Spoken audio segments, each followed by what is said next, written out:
আজকে আমি আপনাদের সাথে শেয়ার করছি একদমই সহজ পদ্ধতিতে কিভাবে বাংলাদেশি হোটেল স্টাইলে মোগলাই পরোটা তৈরি করতে পারবেন।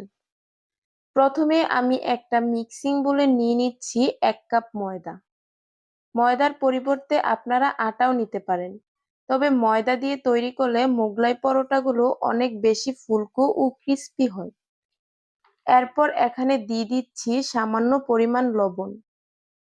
এবার আমি এখানে দিয়ে দিচ্ছি 1 টেবিল চামচ তেল। এবার সবগুলো উপকরণ একসাথে ভালোভাবে মিশিয়ে নিচ্ছি। মোগলাই পরোটা কতটা ফুলকো আর মুচমুচে হবে সেটা কিন্তু অনেকটাই নির্ভর করে এই তেল আর ময়দাটা মিশানোর উপরে। সবকিছু ভালোভাবে মিশিয়ে নেওয়ার পর এবার আমি ডোটা তৈরির জন্য দিয়ে দিচ্ছি নরমাল পানি। পানিটা আমি একসাথে দিব না, অল্প অল্প করে দিব আর মিশাতে থাকবো। এতে করে ডোটা পারফেক্ট ভাবে তৈরি করে নেওয়া যাবে। নরমালি রুটি পরোটা তৈরির সময় আমরা ডোটা যেভাবে তৈরি করি, মোগলাই পরোটার জন্যও কিন্তু ডোটা সেভাবে তৈরি করতে হবে। ডোটা তৈরি হয়ে গেলে সামান্য তেল ছড়িয়ে দিতে হবে। এবার 10 মিনিটের জন্য রেস্টে রেখে দিচ্ছি। এবার মোগলাই পরোটা তৈরির জন্য আমি ডিমগুলোকে রেডি করে নিব। এবার আমি এখানে নিয়ে নিয়েছি হাফ কাপ পেঁয়াজ কুচি, এরপর দিয়ে দিচ্ছি সামান্য লবণ। তারপর 3 থেকে 4টি মরিচ কুচি ও 1 টেবিল চামচ ধনিয়া পাতা কুচি দিয়ে দেব। এবার সবকিছুকে খুব ভালোভাবে মিশিয়ে নিচ্ছি। সবকিছু ভালোভাবে মেশানোর পর দিয়ে দিচ্ছি একটি ডিম। ডিমটা দেওয়ার পর এবার সবকিছুকে আবার ভালোভাবে মিশিয়ে নিচ্ছি। যেহেতু বাসায় তৈরি করা মোগলাই পরোটা তাই পেঁয়াজ, কাঁচামরিচ, ডিমটা একটু বাড়িয়ে দিবেন। এতে করে মোগলাই পরোটাটা খেতে বেশি টেস্টি লাগবে।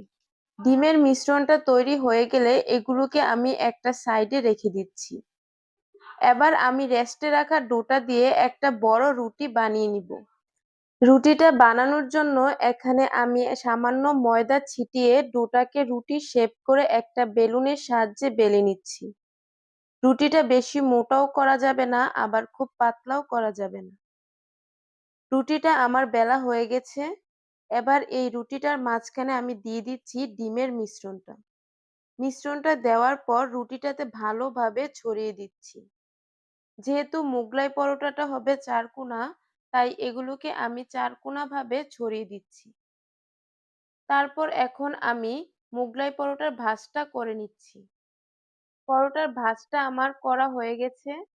এবার চুলায় একটি কড়াই বসিয়ে দিয়ে দিচ্ছি পরিমাণ মতো তেল।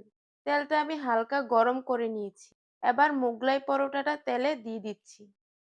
এবার কিছুটা সময় ভাজার পর আমি মোগলাই পরোটার উপরের দিকে তেল ছড়িয়ে দিয়েছি। পরোটাটা ভাজার সময় চুলার আঁচটা খুব বেশি রাখা যাবে না। চুলার আঁচটা মিডিয়ামে রাখতে হবে। মোগলাই পরোটার এক পাশ ভাজা হয়ে গেছে। এবার মোগলাই পরোটাটা আমি উল্টিয়ে দিচ্ছি। মোগলাই পরোটাটা আমি চেপে চেপে ভেজে নিচ্ছি।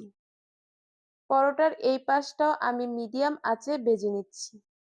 কিছুক্ষণ ভেজে নেওয়ার পর আবার উল্টিয়ে দেখে নিচ্ছি পরোটার অপর পাশ ভাজা হয়েছে কিনা।